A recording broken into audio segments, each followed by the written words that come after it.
যদি করবারে মন প্রেম যদি শিখবারে মন সব ছেড়ে চল মদিনায় আমার দয়াল নবী যেই দেশে ঘুমায় আমার জিন্দা নবী যেই দেশে ঘুমায় তোরা দেখলে সবই পাগল হবি দেখলে সবই পাগল হবি কাঁদিবি শেষে নিরলায় আমার দয়াল নবী যেই দেশে ঘুমায় জোরে কোন সুবহানাল্লাহ।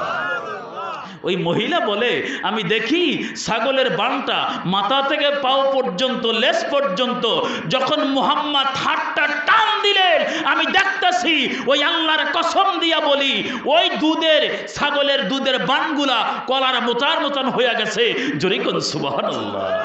সেই নবীর উম্মত হতে পেরে আমরা ভালো করেছি না খারাপ করেছি? তাহলে নামাজ পড়া লাগবে না?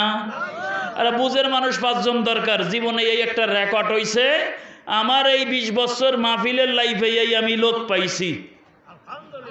এটা আল্লাহর একটা নিদর্শন, ঠিক কি না? যে কয়জন আছেন বাবা বুঝের মানুষ 5 জন যদি একটু সাড়া দেয় যে 500 আমার দরকার নাই, ঠিক কি না? 5 ওয়াক্ত নামাজ পড়ার হুকুম কার? আরো জোরে। গাঞ্জা খাওয়ার হুকুম কার? হ্যাঁ বলে আল্লাহর। মাঝে মাঝে মাথা ঠিক রাখবেন। নামাজ পড়ার হুকুম কার? বাপ মার খেজমত করার হুকুম কার? মদ খাওয়ার হুকুম?